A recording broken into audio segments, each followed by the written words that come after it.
Umaga naman. Sige.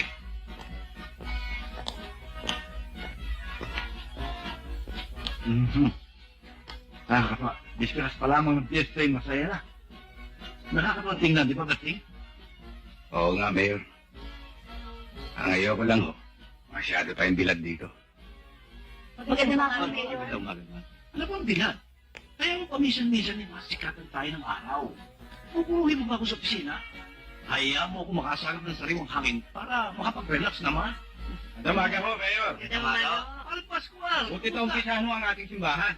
Akala ko'y tuluyan ng mababaliwala. Ay, hindi pa rin mapaliwala ang simbahan.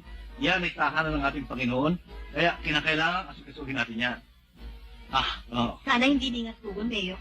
Aba, hindi maaari maging ningas ko ng inyong mayor. Basta mesinin ko na yan, tatapusin natin yan. Ibabalik ko sa natin yan. Mayor, yung aming yung kalsada namin sa Sagana. Baka naman pwede mo namang maipa-asfalto mo natin. Masyado mo kasi maalikabok eh. Ay, kainis mo sigara, napadaan siya ako roon eh. Kaya mo't padadala ko doon sa engineer, ha? Titingnan ko magkano mga gastos para ma-estimate natin yan, ha? Salamat. Sige.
Alipio! Mga kayata nagsimba ngayon. Mukhang ikinumpisan mo na ang panaraya mo noong nakaraang eleksyon. Kaya ka nanalo. Hindi naman, Sorilla. Ipinagdasal ko lang ang kaluluwa mo na malaulo sinusunog sa impyerno dahil sa ginawa mong pangungrakot sa taong bayan. Kaya ka natalo sa nakaraang eleksyon. Kaya kinggang ka ba naman ng demonyo? Yan lang naman ang kakapi mo riyan eh. Hindi nga eh. Masyado raw mabigat ang kasalanan mo para patawarin na lamang. Kailangan daw pagdusahan mo ang lahat. Akalain mo, pareho pala tayo ng idinasal. Pero ayaw ni Judas na maging mayor ka dito. Dahil lalo magturo sa mga tao dito. Siya nga ba? Alam mo, ang magnanakaw ay galit sa kapwa magnanakaw. Sa dinami-dami ba naman ng santo? Si Judas pa nilapitan mo. Abay, hindi nga papayag yung sa dasal mo. Dahil kapareho mong magnanakaw yun! Mukha sa lapi! Maliwanag na narinig ko sa aking dasal. Ang masasamang tao! Libulin! Ang masamang damo, tagpasin! Ang taong nagpapatungo ng doble-doble at nananakot sa taong bayan! Sunugin! Tama! Kaya ngayon pa lang ay putulin na natin ang ugat! Kaya pakikulong natin ito! Kung ganyan, tapusin natin ito ngayon! Kung ano ka eh! Silangin niyo!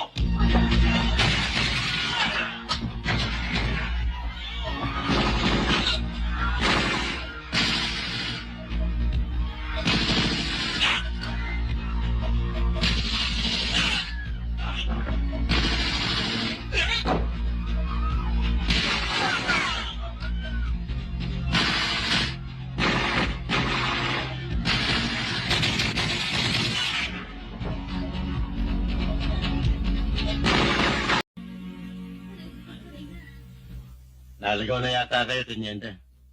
Oo nga na to. Kasama ko si Rodriguez. Pulis din. Na-importa ng opisina mula sa probinsya ng Tobigo Norte. Bakit? Ano ba kailangan niyo sa akin? Mayroon lang na ilang bagay na gusto siyang itanong sa'yo. Naku, Teniente. Nagkamali na kayo ng malalapitan. Matagal ko nang hindi linya ang pagkanta. Wala na akong boses. Ikaw naman na to para kang bago lang bago eh. Teniente, ang mabuti pa, umalis na kayo. At huwag na kayo mag-aksaya ng panahon sa akin.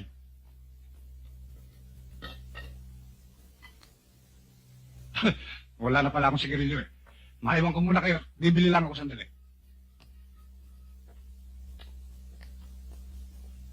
Oh, bakit hindi ka sumama doon kay Teniente? Bumili ka rin ng sigarilyo mo.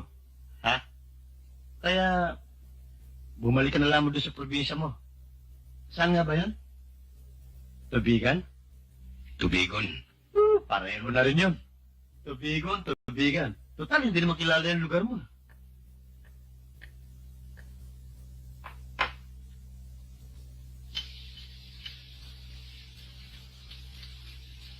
Alam mo, kung si Teniente, pasensyoso,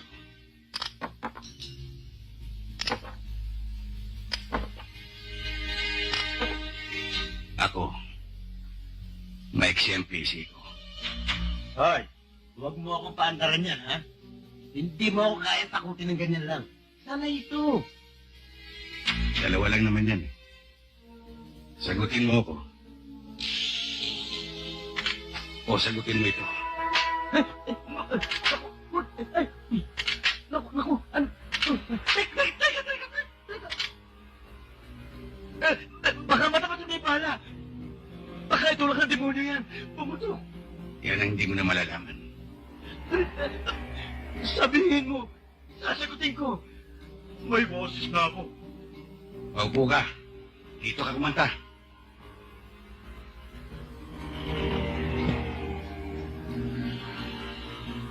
Anong nalalaman mo tungkol kay Teniente de Leon? Pag nalaman niya ikinanta ko siya, papatayin ako noon. Baka maunahan ko siya. Si Teniente, ang numero unong racket niya, droga. Sa pangamis mo ang kulit ko sakitan ng 3 bagsakan ito. Sa underpass, sa loob ng palengke ng Quiapo, at kadalasan, doon sa isang parking lot doon sa may sinensang erekto. Yun lang? Meron pa. Oo naman eh, hindi pa naman ako tapos eh. Malakas din ang ugong na si Teniente rin ang umupak doon sa mga kapwa mo pulis sa may estero.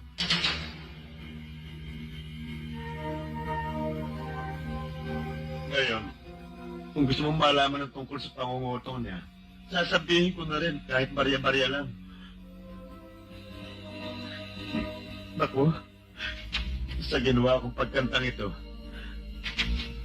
siguro hindi na ako dapat magtagal sa lugar nito. Ako na lamang ang babalik sa probinsya namin, ha? Tandaan niyo ito, ha?